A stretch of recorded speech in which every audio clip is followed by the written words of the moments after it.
We've heard a lot since the Roots Tech Conference about hearts, not charts, one of the themes that was introduced by Elder Bradley D. Foster of the 70 and Assistant Executive Director of the Family History Department.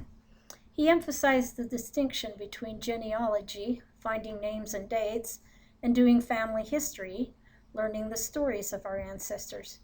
He pointed out that the gravestones in any cemetery in the world contain a name, a birth date, a dash, and a death date, and then commented, "That little dash between the birth and death date seems so small and insignificant, but our whole history lies within it. Our love of our ancestors, the turning of our hearts to our fathers, comes from discovering the dash," which is what this slide set is about.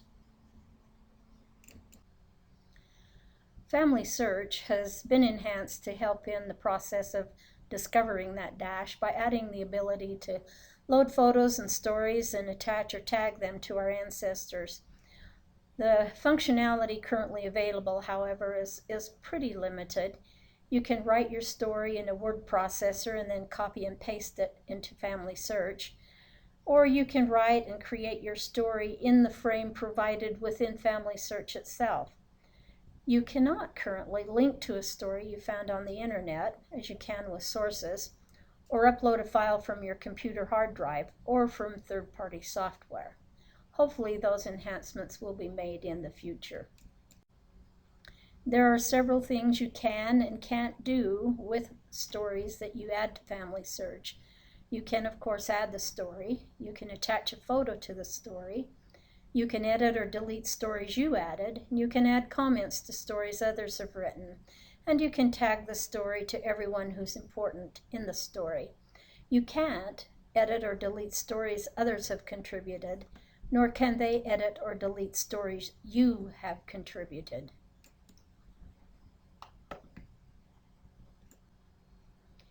You can access the story functionality in two primary ways.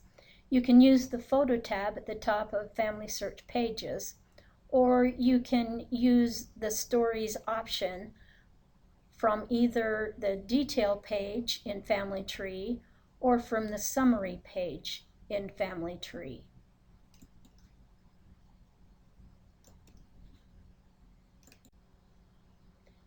Adding your story is actually quite simple. From either of these locations, you'll be able to access this little cross button and click it to add a new story.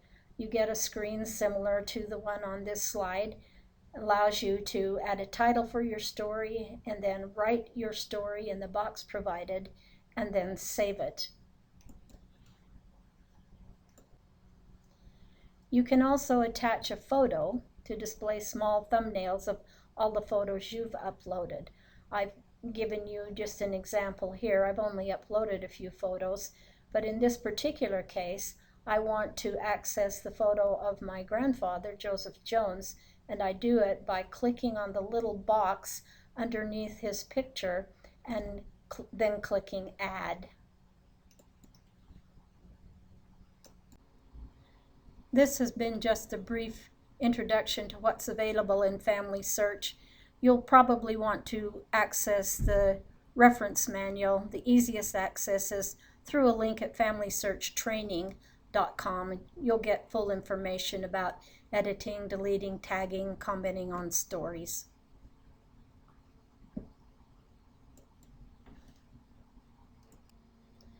It is possible to cut and paste the story from the internet or from third-party software into the story functionality in Family Search. But if you do that, you want to be especially careful about copyright infringement. You can legally link to most information on the internet, but almost every website sets copyright restrictions on the information they've posted. So make sure you know what those restrictions are before you borrow.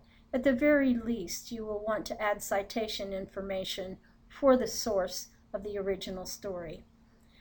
Also be careful of privacy issues.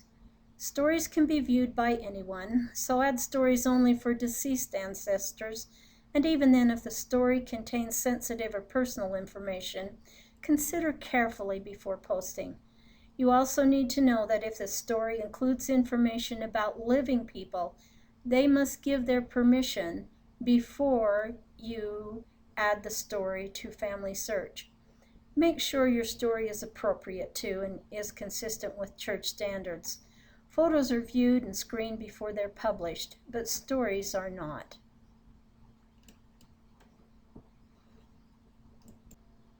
The larger issue in this slide presentation is where to find the story. The best place is yourself. Write them. If you didn't see or hear Denise Olson's presentation at Roots Tech on using PowerPoint or similar programs to create family histories, her video is still available at rootstech.org. It's worth listening to. Another great source for stories is to record interviews with your living relatives. I took a handheld tape recorder to a family reunion one year. After the festivities, my aunts and uncles got to visiting, and it didn't take much effort to get them talking about their lives in their parental home. What a wealth of impromptu information I got. You can, of course, actually plan your recording session. Another good place to find stories is to collect them from family members. A few years ago, one of my cousins asked my Uncle Milton to write up a story that happened to him when he was just a child. Grandpa had allowed this 8-year-old son to take a day off from school and to go to Huntington with him for a load of coal, probably the only time in the history of the Jones family that a child had permission to miss school. On the way back to Price, something spooked the horses and caused the wagon with its load of coal to lurch down one of the steep dugways that at that time existed between Huntington and Price, Utah. Grandpa had Milton jump off and get free of the wagon, while he remained to try to control the horses. His attempts, however, were unsuccessful, and he was thrown from the wagon, which then ran over and partially severed his leg. After trying to stop the profuse bleeding, Milton was sent to Price, some 10 miles away, for help.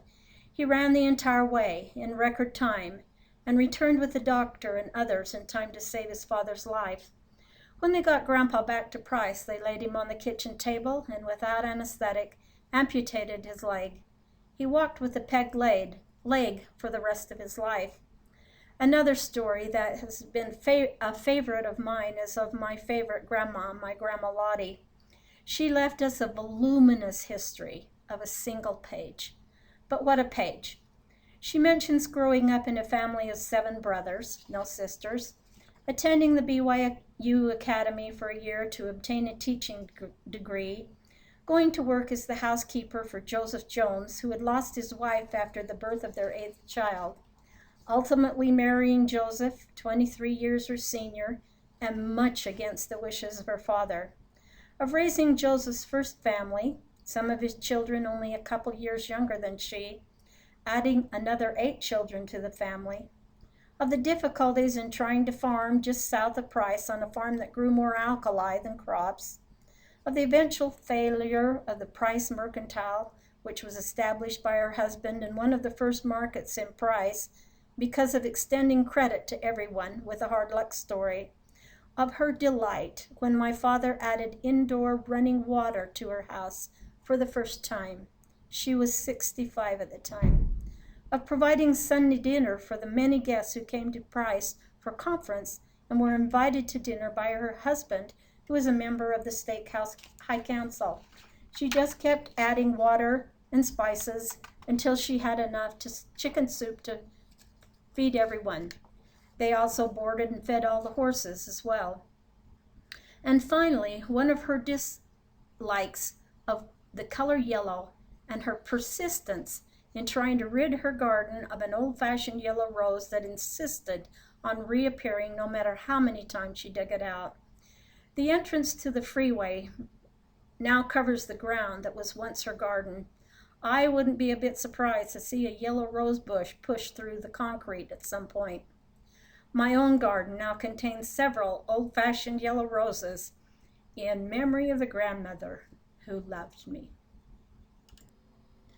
Ancestry.com also includes an extensive section of stories that are cataloged in their Stories, Memories, and History collection, and I'll put that URL in the training materials as well. These particular online collections are also available and interesting. Rather than describing them here, see your training materials.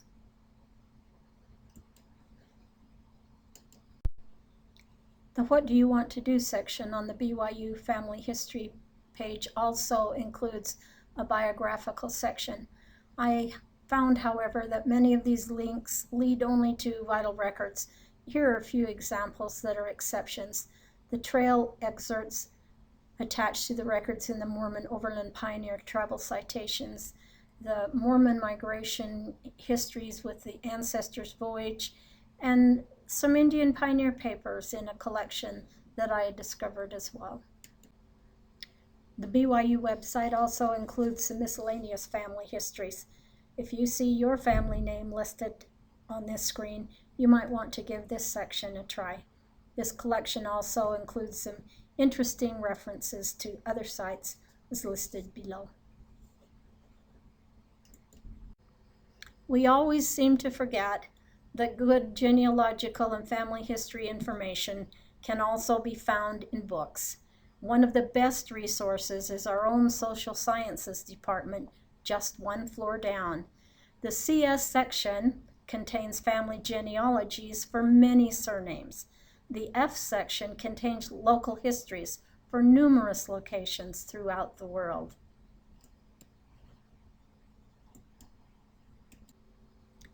There's also a great section of family history books on family search.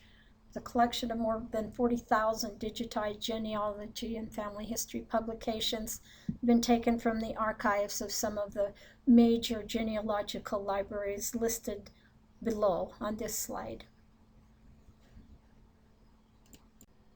One of my favorites now and always is the Family Search Wiki. There are two major sections on the Wiki, and I'll put the URLs in your training guide. One to LDS church records and another to LDS biographies. You can also find links to such interesting sources as the short list on the following slide.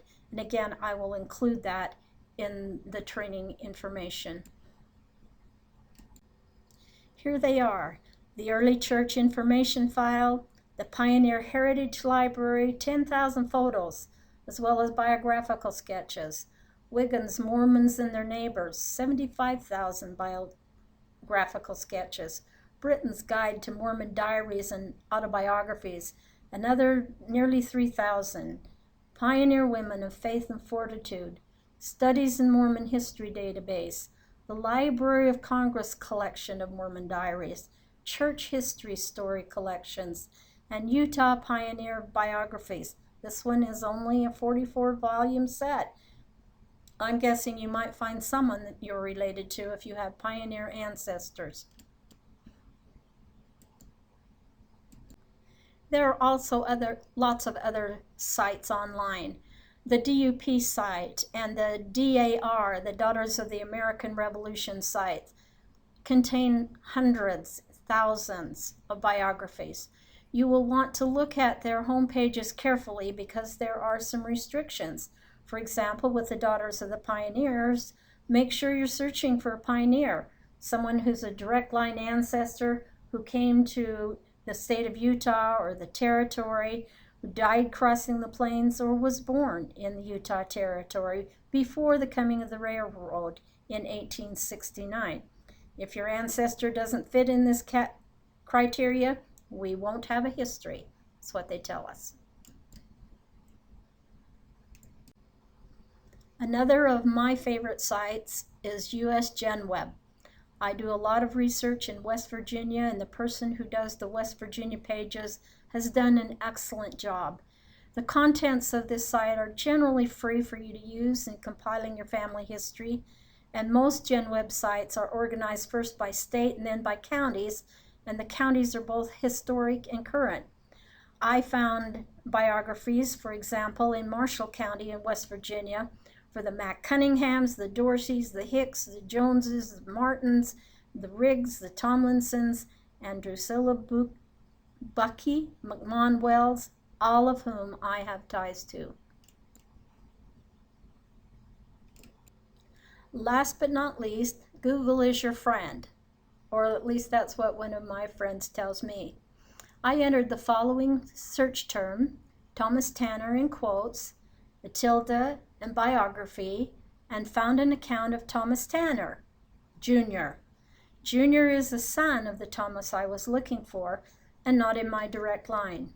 First I was quite disappointed, but then I read the history, and this is a history, a very brief one, of the Thomas Tanner branch that left Utah and went to Oregon, and I discovered a lot of interesting details about that branch of my family that I hadn't known anything about before.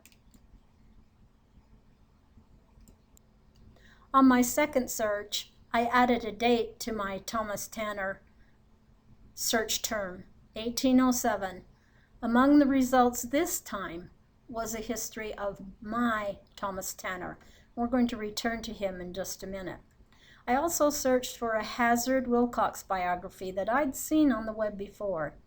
I didn't find Hazard, who was a loyalist and whose history is as interesting as his name, but I struck gold anyway with a biography of his wife Sarah Seeley and a published book about the family. This brings up a note to the wise. When I found the Hazard Wilcox biography initially, I thought, I'm busy, I don't have time to look at this right now, this will be easy to find again. It isn't. When you have something in your hand, take advantage of it while it is in your hand, and then you won't have to struggle to find it again. Now, here is some of the dash in Thomas Tanner's information. He and Mary Cruz were married in the old Newbury Church in Newbury, England. They had 9 children born alive and a child who died caused by Mary catching the smallpox. Both of them were baptized in the spring of 1843, and in 1851 a member of the branch who was about to immigrate to Council Bluffs proposed to take the Tanners with him. Actually, he proposed to take not only the Tanners but pretty much the whole branch, and he would bear all the expenses. But as soon as the vessel set sail, he signified that he'd done all that he could, and they were on their own. They arrived in New Orleans in 1851 after about a 6 weeks voyage. The family then traveled by steamer up to St. Louis, where Mary gave birth to her last son on the 24th of September, and he died on the 30th.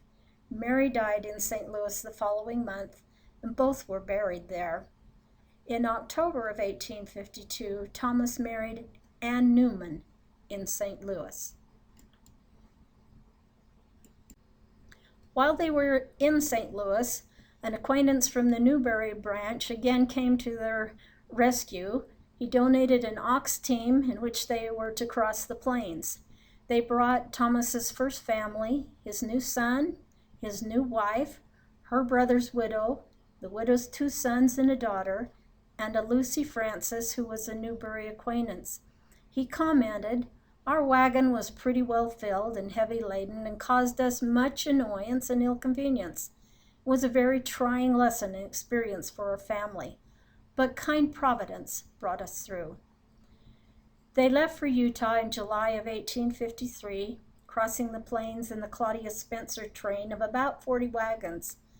After a short stay in Salt Lake, they were sent to settle in Tooele. Thomas and Anne received their endowments in the endowment house in the fall of 1860. Both his wives were sealed to him by President Brigham Young, and he was ordained a high priest in 1864. He closes his brief record with details of his parents and siblings, giving names, dates, places, and of an additional 3 children born in Tooele. I hope some of this has convinced you that that little dash between the birth and death date that seems so small and insignificant has our whole history within it. Our love of our ancestors and the turning of our hearts to our fathers comes from discovering the dash.